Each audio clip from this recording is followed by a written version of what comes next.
जय हिंद। नमस्कार दोस्तों, स्वागत है आप सभी का सुमित सोनी रिसर्च सेंटर पर। दोस्तों, इंपॉर्टेंट क्वेश्चन की सीरीज चल रही थी, एग्जाम में छपने वाले क्वेश्चन। दोस्तों 7 क्लासें हो चुकी थी, आज ये 8वीं क्लास है। आशा करते हैं कि आप लोग सारी क्लासों को क्रम वाइज अच्छे से देख रहे होंगे, उनको नोट बना रहे होंगे और टाइम टू टाइम उसका रिविजन कर रहे होंगे। दोस्तों चलते हैं आज के फर्स्ट क्वेश्चन की ओर। संविधान सभा की प्रारूप समिति के सदस्य नहीं थे। संविधान सभा की प्रारूप समिति के सदस्य नहीं थे। दोस्तों ये प्रारूप समिति जो है, इसे मसौदा समिति या ड्राफ्टिंग कमेटी के नाम से भी इसे जाना जाता है। दोस्तों तो संविधान सभा की प्रारूप समिति के सदस्य कौन नहीं थे? डॉक्टर भीमराव अंबेडकर, के एम मुंशी, मोहम्मद सादुल्ला या जे.एल. नेहरू। क्या हो सकता है इसका आंसर? दोस्तों इसका आंसर है जे.एल. नेहरू।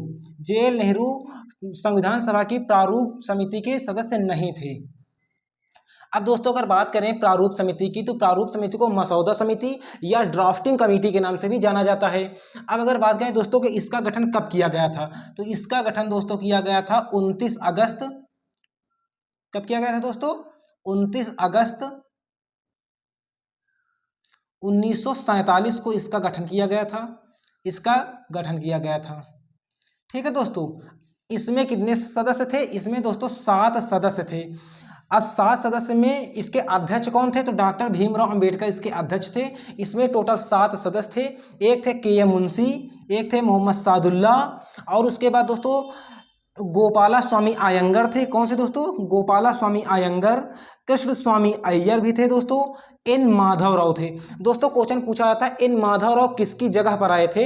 तो दोस्तों बी.एल. मित्तर का जो है स्वास्थ्य बिगड़ जाने की वजह से उनका स्वास्थ्य सही नहीं था, इसलिए एन माधवराव को प्रारूप समिति में जगह मिली थी। उसके बाद दोस्तों टी.टी. कृष्णामाचारी भी आए थे। कौन आए थे? टी.टी. कृष्णामाचारी भी आए थे, और ये दोस्तों डी.पी. खेतान की मृत्यु हो गई थी, उनकी जगह पर टी.टी. कृष्णामाचारी आए थे। दोस्तों चलते हैं एक बार दोबारा अगर इसका रिवीजन करना चाहें, तो संविधान सभा की प्रारूप समिति के सदस्य नहीं थे डॉक्टर भीमराव अंबेडकर, के.एम. मुंशी, मोहम्मद सादुल्ला और जे.एल. नेहरू। तो दोस्तों इसका सही आंसर जे.एल. नेहरू संविधान सभा की प्रारूप समिति के सदस्य बिल्कुल भी नहीं थे। डॉक्टर भीमराव अंबेडकर इसके अध्यक्ष थे, के.एम. मुंशी थे, मोहम्मद सादुल्ला थे, गोपाला स्वामी अयंगर भी थे, कृष्ण स्वामी अय्यर भी थे, एन माधवराव थे जो कि बी.एल. मित्तर की जगह पर दोस्तों बी.एल. मित्तर की जगह पर आए थे। टी.टी. कृष्णामाचारी थे जो दोस्तों डी.पी. खेतान की स्थान पर आए थे, क्योंकि इनकी क्या हो गई थी? इनकी दोस्तों मृत्यु हो गई थी, इसलिए इनकी जगह पर आए थे। ठीक है दोस्तों, चलते हैं सेकंड क्वेश्चन की ओर। बक्सर का युद्ध कब हुआ था? बक्सर का युद्ध दोस्तों कब लड़ा गया था? 1757, 1764, 1761 या 1700 या 1527? क्या हो सकता है दोस्तों इसका आंसर? बक्सर का युद्ध कब लड़ा गया था? दोस्तों इसका सही आंसर है 1764। 1764 में दोस्तों बक्सर का युद्ध लड़ा गया था। अब दोस्तों क्वेश्चन पूछा था बक्सर का युद्ध किसके किसके बीच लड़ा गया? एक तरफ दोस्तों अंग्रेज थे और दूसरी तरफ 3 संयुक्त सेनाएं थी। अवध के नवाब शुजाउद्दौला, शाह आलम द्वितीय और मीर कासिम। किसके मध्य दोस्तों हुई थी? एक साइड थे दोस्तों अंग्रेज वर्सेस मीर कासिम। कौन से दोस्तों? मीर कासिम प्लस कौन से दोस्तों? अवध के नवाब। अवध के नवाब प्लस शाह आलम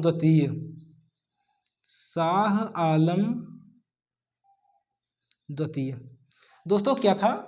एक साइड पर थे अंग्रेज, और अंग्रेजों का सेनापति दोस्तों कौन था? Hector Munro.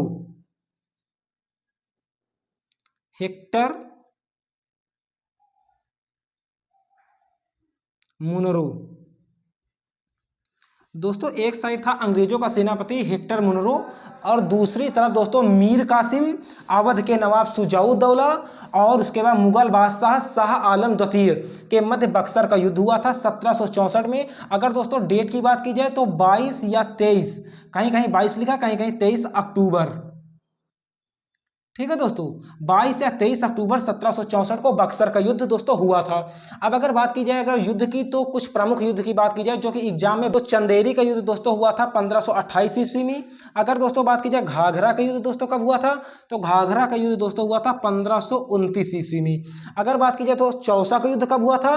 तो चौसा का युद्ध दोस्तों कब हुआ था? बताइए आप, चौसा का युद्ध कब हुआ था? चौसा का युद्ध दोस्तों हुआ था 1539 ईस्वी में। ठीक है दोस्तों। 1539 ईस्वी में हुआ था। हुमायूं और शेर शाह सूरी के मध्य हुआ था, जिसमें दोस्तों क्या हुआ था, शेर शाह सूरी की विजय हुई थी। अब दोस्तों अगर बात की जाए कन्नौज का युद्ध, या इसी कहते हैं बिलग्राम का युद्ध, ये दोस्तों कब हुआ था, 1540 ईस्वी में हुआ था दोस्तों। अगर बात की जाए पानीपत का सेकंड युद्ध, कौन सा, पानीपत का सेकंड युद्ध, ये कब हुआ था, 1556 ईस्वी में दोस्तों हुआ था। अब अगर दोस्तों अगर बात की जाए 1757, तो 1757 में दोस्तों क्या हुआ था, प्लासी का दोस्तों युद्ध हुआ था। कौन सा हुआ था, प्लासी का युद्ध हुआ था 1757 में। 1761 में दोस्तों क्या हुआ था, पानीपत का थर्ड युद्ध हुआ था। क्या, पानीपत का थर्ड युद्ध जो हुआ था 1761 ईस्वी में हुआ था दोस्तों। ये 1527 जो है ऑप्शन थर्ड, मतलब कि जो फोर्थ में है, क्या हुआ था, इसमें दोस्तों हुआ था खानवा का युद्ध, बाबर और राणा सांगा के मध्य। ठीक है दोस्तों। बक्सर का युद्ध दोस्तों कब लड़ा गया था, 1764 ईस्वी में दोस्तों बक्सर का युद्ध लड़ा गया था। 22 या 23 अक्टूबर 1764 को हुआ था। एक साइड में थे अंग्रेज, और अंग्रेजों का जो सेनापति था हेक्टर मुनरो था दोस्तों। उसके बाद दूसरी तरफ जो थे दोस्तों वर्सेस में मीर कासिम, अवध के नवाब कौन, सुजाउद्दौला और मुगल बादशाह शाह आलम द्वितीय, इन तीनों की संयुक्त सेना अंग्रेजों से लड़ रही थी। उसके बावजूद भी अंग्रेजों की ही विजय हुई थी। अब दोस्तों अगर बात करें प्रमुख युद्ध की, तो चंदेरी का युद्ध हुआ था 1528 में, घाघरा का युद्ध 1529 में, चौसा का युद्ध 1539 में, कन्नौज का युद्ध 1540 में, पानीपत का सेकंड युद्ध 1556 में दोस्तों हुआ था। अगर बात करें दोस्तों 1757 में, तो प्लासी का युद्ध हुआ था। 1764 में तो बक्सर का युद्ध हुआ ही था। 1761 में दोस्तों क्या हुआ था, पानीपत का थर्ड युद्ध हुआ था।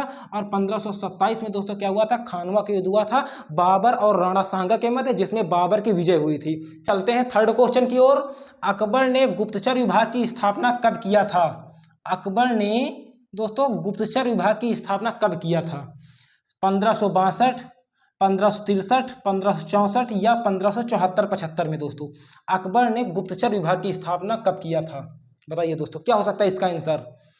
तो दोस्तों इसका सही आंसर है डी, 1574-75 में अकबर ने गुप्तचर विभाग की स्थापना किया था। दोस्तों अगर बात की जाए 1562 में, तो दोस्तों 1562 में इसने क्या किया था, बताइए दोस्तों 1562 में इसने क्या किया था दोस्तों। दोस्तों 1562 में दास प्रथा का अंत किया था। किसने किया था दोस्तों, अकबर ने किया था दास प्रथा का अंत, दास प्रथा का अंत, दास प्रथा का अंत किया था दोस्तों किसने, 1562 ईस्वी में। अगर बात की जाए दोस्तों 1563 ईस्वी में क्या किया था, तो दोस्तों तीर्थ यात्रा कर इसने क्या किया था, समाप्त किया था। तीर्थ यात्रा कर क्या किया था दोस्तों, तीर्थ यात्रा कर समाप्त किया। ठीक है दोस्तों, तीर्थ यात्रा कर 1563 और उसके बाद दास प्रथा का अंत 1562। अगर बात की जाए दोस्तों 1564 में, तो जजिया कर जो है जजिया कर समाप्त किया, जजिया कर दोस्तों समाप्त किया था। क्या किया था, जजिया कर को समाप्त किया था 1564 में। ठीक है दोस्तों। अब दोस्तों अगर बात की जाए कि अकबर के द्वारा किए गए कुछ अन्य कार्य, जैसे अजमेर में मैगजीन दुर्ग का निर्माण करवाया था अकबर ने। क्या, मैगजीन दुर्ग का निर्माण करवाया था अकबर ने अजमेर में। ये कब करवाया था दोस्तों, तो 1570 में दोस्तों ये करवाया था। कब करवाया था, 1570 में। अगर दोस्तों बात की जाए फतेहपुर सीकरी की स्थापना इसने कब की थी, अकबर ने फतेहपुर सीकरी की स्थापना दोस्तों की थी, तो कब की थी दोस्तों, ये की थी दोस्तों 1569-70 में दोस्तों की थी। कब की थी, 1569-70 में दोस्तों की थी। दोस्तों अगर बात की जाए घोड़े दागने की प्रथा, ये दोस्तों अकबर ने कब स्टार्ट किया था, घोड़े दागने की प्रथा दोस्तों घोड़े दागने की प्रथा अकबर ने कब स्टार्ट किया था, 1574 में दोस्तों स्टार्ट किया था। कब किया था, 1574 में दोस्तों स्टार्ट किया था। दोस्तों अगर बात की जाए मनसबदारी प्रथा की स्टार्टिंग कब हुई थी, तो 1575 से हुई थी दोस्तों। कब, 1575 से। दोस्तों इबादत खाने की स्थापना कब हुई थी, तो ये भी दोस्तों 1575 में ही हुई थी। ठीक है दोस्तों। मोस्ट इंपॉर्टेंट क्वेश्चन है दोस्तों ये अकबर के द्वारा किए गए कुछ महत्वपूर्ण कार्य हैं जो कि बार बार एग्जाम में दोस्तों छपते हैं। जैसे अकबर ने गुप्तचर विभाग की स्थापना कब किया था दोस्तों, कई बार एग्जाम में क्वेश्चन पूछा गया है, चाहे कि वो SSC CHSL हो, CGL हो। उसके बाद अगर बात की जाए दोस्तों SSC GD में कई बार क्वेश्चन पूछा गया, तो इसका सही आंसर है 1574-75। 1562 में इसने दास प्रथा का अंत कर दिया। 1563 में इसने तीर्थ यात्रा कर का समापन किया। 1564 में इसने जजिया कर को समाप्त कर दिया पूरी तरह से। उसके बाद दोस्तों अजमेर में मैगजीन दुर्ग का निर्माण 1570 में किया। फतेहपुर सीकरी की स्थापना 1569-70 में किया। घोड़े दागने की प्रथा 1574। मनसबदारी प्रथा का जो है मतलब आरंभ किया, कब किया, 1575 में। इबादत खाने की स्थापना 1575 में किया। चलते हैं नेक्स्ट क्वेश्चन की ओर। भारत का कौन सा राज्य म्यांमार के साथ सीमा साझा नहीं करता है दोस्तों? क्या भारत का कौन सा राज्य म्यांमार के साथ सीमा साझा नहीं करता है? क्या है दोस्तों इसका फर्स्ट ऑप्शन? अरुणाचल प्रदेश, नागालैंड, सिक्किम या मिजोरम? क्या हो सकता है दोस्तों इसका आंसर? निम्नलिखित में कौन सा राज्य म्यांमार के साथ सीमा साझा नहीं करता है? क्या हो सकता है दोस्तों इसका आंसर? दोस्तों इसका सही आंसर है सिक्किम। सिक्किम जो है दोस्तों ये म्यांमार के साथ सीमा साझा नहीं करता है। अब दोस्तों अगर बात करें कि म्यांमार के साथ कौन कौन से राज्य हैं भारत के जो सीमा साझा करते हैं, तो दोस्तों एक है अरुणाचल प्रदेश जो कि इसका सीमा साझा क्या करता है दोस्तों। एक है दोस्तों नागालैंड जो कि म्यांमार के साथ सीमा साझा करता है। उसके बाद दोस्तों यहाँ पर है मणिपुर। क्या दोस्तों? मणिपुर सीमा साझा करता है। उसके बाद मिजोरम। अरुणाचल प्रदेश, नागालैंड, मणिपुर, मिजोरम ये 4 राज्य हैं दोस्तों जो क्या करते हैं म्यांमार के साथ सीमा साझा करते हैं। एग्जाम में कई बार क्वेश्चन पूछा गया है कि ऐसे कौन से 2 देश हैं जिनके साथ भारत के 5 राज्य सीमा साझा करते हैं? कौन से ऐसे 2 देश हैं, कौन से ऐसे 2 देश हैं जिनके साथ भारत के 5 राज्य सीमा साझा करते हैं? तो दोस्तों एक है नेपाल और दूसरा है बांग्लादेश। नेपाल के साथ भारत के 5 राज्य सीमा साझा करते हैं और बांग्लादेश के साथ भी भारत के 5 राज्य सीमा साझा करते हैं। अब दोस्तों नेपाल के साथ पहला राज्य कौन सा है? पहला राज्य है दोस्तों उत्तराखंड। यूके मतलब उत्तराखंड। दूसरा है दोस्तों यूपी। यूपी मतलब उत्तर प्रदेश। फिर उसके बाद थर्ड आता है दोस्तों कौन सा? बिहार। क्या आता है दोस्तों? बिहार आता है। फिर उसके बाद दोस्तों कौन सा आता है? सिक्किम। क्या आता है दोस्तों? सिक्किम आता है। फिर उसके बाद दोस्तों आता है क्या? वेस्ट बंगाल या पश्चिम बंगाल भी आप इसे कह सकते हो। ये 5 राज्य हैं ये 5 राज्य हैं दोस्तों जो कि क्या नेपाल के साथ सीमा साझा करते हैं। दोस्तों इसमें सिक्किम की जगह पर कभी कभी ऑप्शन में असम दे देता है जो कि ऑप्शन गलत होता है। ठीक है, क्वेश्चन जब पूछता है कि नेपाल के साथ निम्नलिखित में कौन सा राज्य सीमा साझा नहीं करता है तो ये सारे ऑप्शन देगा और ये सिक्किम की जगह पर दोस्तों असम कर देता है जो कि ऑप्शन वही गलत हो जाएगा। दोस्तों अगर बांग्लादेश की बात कीजिए तो बांग्लादेश के साथ कौन कौन से राज्य सीमा साझा करते हैं? तो एक तो होता है दोस्तों वेस्ट बंगाल जिसे कहते हैं पश्चिम बंगाल, वेस्ट बंगाल या पश्चिम बंगाल WB। उसके बाद दोस्तों होता है मिजोरम। क्या होता है दोस्तों? मिजोरम जो होता है वो दोस्तों क्या करता है बांग्लादेश के साथ सीमा साझा करता है, मिजोरम। फिर उसके बाद दोस्तों होता है मेघालय।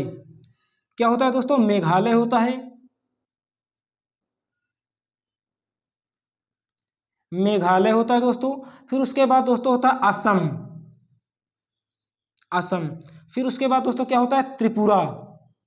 क्या होता है दोस्तों? त्रिपुरा। ये दोस्तों 5 राज्य होते हैं जो कि बांग्लादेश के साथ सीमा साझा करते हैं। अच्छा दोस्तों एक वीडियो में हमने आपको बताया था कि नेपाल के साथ भारत की कितने किलोमीटर की सीमा साझा होती है दोस्तों, तो कितनी होती है? 1751 किलोमीटर की सीमा साझा होती है।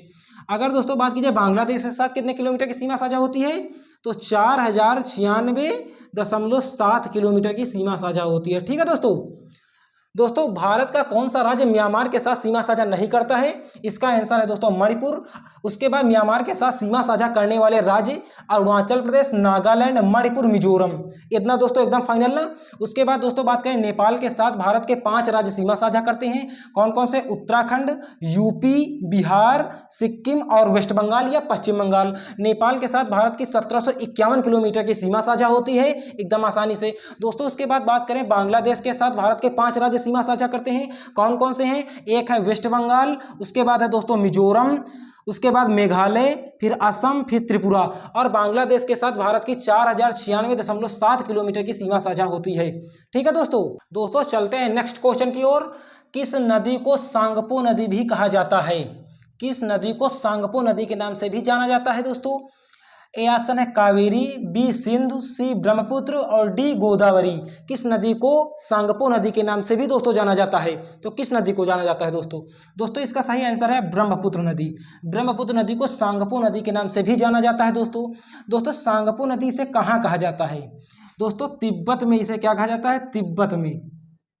तिब्बत में इसे सांगपो नदी के नाम से भी जाना जाता है दोस्तों।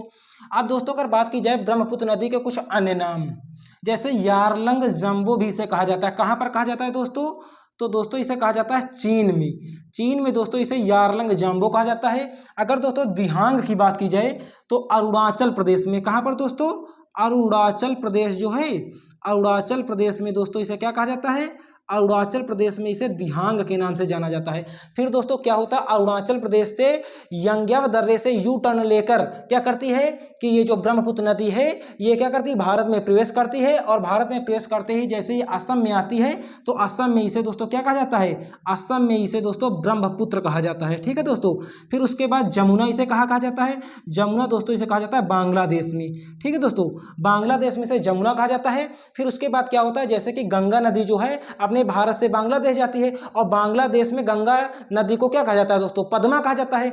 और उसके बाद ब्रह्मपुत्र नदी को क्या कहा जाता है, जमुना कहा जाता है। तो जमुना और पद्मा की जो संयुक्त धारा है, ये जब दोनों मिल जाती हैं तो ये संयुक्त धारा को दोस्तों क्या कहा जाता है, मेघना कहा जाता है। ठीक है दोस्तों, क्या कहता है दोस्तों, संयुक्त धारा को, संयुक्त धारा जो होती है दोस्तों, संयुक्त धारा को क्या कहा जाता है दोस्तों, मेघना कहा जाता है। ठीक है दोस्तों, संयुक्त धारा को मेघना कहा जाता है। दोस्तों किस नदी को सांगपो नदी के नाम से जाना जाता है, इसका आंसर है दोस्तों ब्रह्मपुत्र नदी।